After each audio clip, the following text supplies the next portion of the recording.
I think all the forces fighting must understand why we fight. I often tell the element leader to be able to explain to the men why we fight. We do not fight because we want to fight. We fight because we were attacked.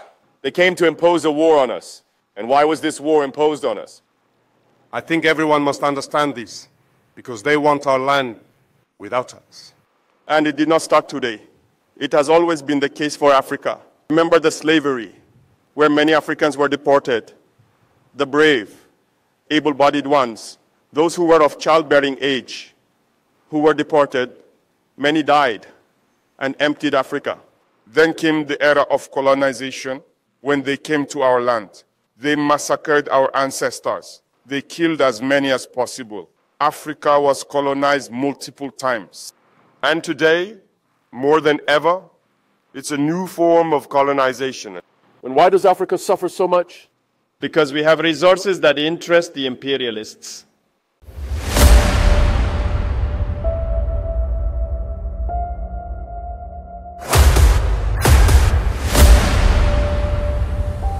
This is the journey to one Africa. I wanted to stop by this morning to say congratulations to all the forces From Pawanji region by extension. Dokaoro, congratulations on the work done. It's one of the most peaceful regions, and that doesn't mean it's over. You also encourage continuing the fight. This is a very dense area with quite a lot of forests. Certainly, you have been able to push back the enemy who had tried to establish themselves here, and I hope you continue to patrol these forests to ensure that there are no attempts to return. So, as I said, congratulations, but my encouragement for the future. I hope I am making myself understood.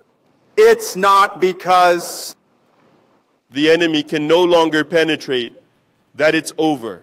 It's a guerrilla, and here we are at the National Commando Training Center. A commando knows what infiltrations mean, so the enemy is capable of infiltrating. This must be taken into account and remain constantly vigilant. After that, I hope everyone can still reflect on their commitment. His commitment? Because we have a war imposed on us, and today more than ever, I think all the forces fighting must understand why we fight. I often tell the element leader to be able to explain to the men why we fight. We do not fight because we want to fight. We fight because we were attacked. They came to impose a war on us. And why was this war imposed on us? I think everyone must understand this, because they want our land without us. And it did not start today. It has always been the case for Africa. Remember the slavery, where many Africans were deported. The brave, able-bodied ones, those who were of childbearing age, who were deported, many died and emptied Africa. Then came the era of colonization, when they came to our land. They massacred our ancestors. They killed as many as possible. Africa was colonized multiple times. And today, more than ever, it's a new form of colonization. And why does Africa suffer so much? Because we have resources that interest the imperialists. I think each and every one of you should understand that. If you are able to put yourself on the front line, to fight until the ultimate sacrifice, as it is said, means you understand the meaning of your commitment. You came to defend the nation, to protect this land that our ancestors bequeathed to us. The predecessors wrote the anthem for us. And I think that when you listen to the anthem of Burkina, it starts, however, Because they opposed several forms of colonization. the Burkinabe is against humiliation. We are against any form of domination. The Burkinabe is against neocolonialism. And all of this, you must take in peace to understand that they wrote the anthem to oppose a certain number of facts in this world. They defended this land and bequeathed it to us. And our duty is to fight and defend our lands as well, to pass them on to our children. Today, We fight, but not necessarily for ourselves, but for our children. Who here does not love their child for those who have children? Everyone loves their child. If danger should come to a child, the father prefers to take the danger to spare the child. This means the father prefers to die so that his child survives. So we are fighting today for future generations to bequeath better lands to them so they can live comfortably. So there are no reservations in this fight. We will oppose everything these dominators want to impose on us. And you must continue to fight for that. Listen carefully to our anthem. And that should give you more motivation. Get involved because, as I often say, Burkina is very rich. Today we have grown in numbers in the armed forces and the internal security forces. And in terms of equipment as well, we have made a lot of efforts. But where did we get these resources? Understand that there was wealth mismanaged. And there's even more. Because as some think, or might imagine, there is no bank where you can get a loan in that world to pay for armament. You do not get loans in that world to pay for armament. If you want to arm yourself, you must use your own funds. But in the recent past, we were deployed. We weren't armed like this. Far from it. I think there are many elders here who have experienced the same thing, who can advise the younger ones. What was life like just yesterday? And what is it like today? And that should give you the motivation to fight. And that's very important. Fight for your lands. Fight to leave a better Burkina for future generations. Fight so we can exploit our resources decently and benefit from it. We have launched several initiatives. Our parents in the village are more or less happy with what we are doing for them in terms of agriculture, because our population is mostly agricultural, and for everything we are doing in road infrastructure, to be able to move around and all that. But all that is with our resources. You are watching images from other countries. You would like your country to resemble those so-called developed countries. Do you think it is impossible? Well, it's possible. I was telling someone 2 years ago, I said, in other places, even animal hospitals are often better equipped than our hospitals here that treat us in terms of equipment and everything. But what have we done to be at this level? Well, we will catch up and surpass. This is what led us to launch programs to build modern and equipped health centers. There is no reason for us to lag behind. This is to say that everything we do... There is the possibility to do it. That's why we do it. And we will continue in this direction. Those who have the chance to go for internships abroad, who take pictures by beautiful streets, beautiful buildings. It's possible here in Burkina. And that's what we will do so that you live comfortably and well. But for that, we must fight first. That's why I say one must reflect on their commitment, listen to our anthem and fight. You are very brave, very determined. But often there are these attitudes that cause you unnecessary losses, especially the use of mobile phones. Those who will prove unable to change, to put down the phone during operations, we will remove them from our ranks and we will punish them severely because we will not allow someone's phone addiction to endanger others' lives. Can you imagine? You are deployed to your position. Good soldiers show discipline, focused on their posts. They finish, they come down, they need to rest. And a saboteur is at the post with their phone on TikTok or something. 1x bet till the enemy approaches, attacks, and the good soldiers could die in their rest. Do you want us to keep them in our ranks? Is that what you want? So we will remove them from our ranks and punish them. I have already instructed the military chief to identify as many as possible, those with this addiction who cannot stop using their phone. We will find them and punish them because what they are doing is criminal. We cannot tolerate that. Certainly we raise awareness, but we can't tolerate it. You can keep the small phone that's just for calling family, but if there's no reason, we leave.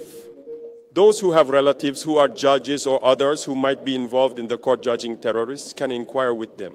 Whether it's in the courts, whether it's the terrorists we capture in combat as prisoners, or those who surrender, all unanimously tell us that they managed to succeed in certain attacks because of the excessive use of phones by our soldiers. So if there is no awareness to get rid of it, we will crack down. And so soon you will see people expelled, surely in prison, because they endanger the lives of others and they cannot separate themselves. In any case, it's quite clear. There is a note from the military hierarchy that prohibits phones during operations. After the awareness phase comes the repression phase. We will not tolerate people endangering the lives of others. Even your own life that you endanger with the phone, you don't have the right, because you do not belong to yourself. A soldier belongs to the army. You do not belong to yourself. You do not have the right to do what you want. You do what the army wants. So everyone must be able to spread the message so that we can fight this phenomenon. If I say it insistently, it's because it's quite serious. It often cancels out your courage. And often it results in us losing good fighters because they were at rest. And a fake fighter allowed the enemy to approach and attack, finding them unprepared. So fight. This excessive use of phones there. And pass on the message as clearly as I pass it to you, to your comrades. I know that here, you will find soldiers of all ranks. Pass this message clearly. And those who spread discontent in the ranks, because they might also be influenced by stateless individuals who are often abroad and continue to fight Burkina on social media, through the media and everything. One must be very careful. When someone tells you not to fight, they want to subdue you. Do you want to be a slave? Do you want to be dominated? Well, yes. So one must fight. There is not a single solution. The Burkinabe will not negotiate with their enemy. We will fight and we will win. It's the only thing that can prevail. There won't be a single ounce of negotiation with anyone. They are our brothers. We will fight. Those who came to attack us will die on this land. We will not give up anything, absolutely nothing, not even a single square centimeter. So I wish for you to keep preparing, to always remain on alert. Even if you are not in operation, you must stay on alert. Because at any moment, you may be in operation. We must prepare for combat, and this war must not last much longer. Because we will do everything possible to ensure the fight regains a certain intensity and annihilate that enemy. Congratulations to all the forces who are fighting, and wish that you continue to stand strong with the civilian population, because it is very important. We didn't necessarily experience that love between the army and the civilian population years ago. It was not easy. There were endless little fights in the neighborhood bars. But today, the army and the population are united. And that is the essential factor for the success of such operations. You have the information, the intelligence as needed. You are supported morally. You are supported psychologically. So there is no reason to feel down. There is no reason not to push forward, not to continue. Continue to cultivate this love with the population. Continue to help them. Continue to participate in uniting them as well. Because our past few decades of poor politics have contributed to weakening our various social layers, often dividing people over trivial matters. And your role also is to contribute today to uniting them, because your voices carry. Civilians believe in you. Today, when a soldier stands up and speaks to a dozen civilians, they listen, and it is easier for civilians to carry out what you are telling them. So each one of you must be an ambassador of peace, of cohesion for our brothers, civilians, and continue to play this role as well, to enjoy these moments of love between us. Talk to them, bring them to unite, to be able to drop certain divisions that were born solely from politics. And you must contribute to this, because being a soldier is not just holding the weapon, running, killing. No. You are trained beyond that. If you defend a homeland, it means there are all these values that you embody and that you must also be able to use to unite your people. Civilian, good training for those who are still in training. Stay strong. Don't lose morale, okay? It's tough here, but only the tough make it through. And you are tough, and you must make it through. For those on the ground, I wish you very good luck in the operations. And keep scouring the various forests to detect any possible infiltrations. Continue to protect these people who only believe in you, who rely solely on May God accompany you in your various missions. May God protect you throughout your different battles.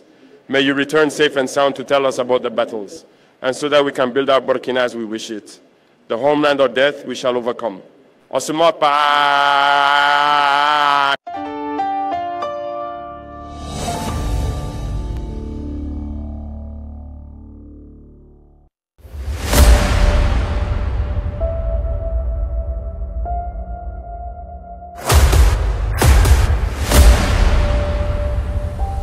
This is the journey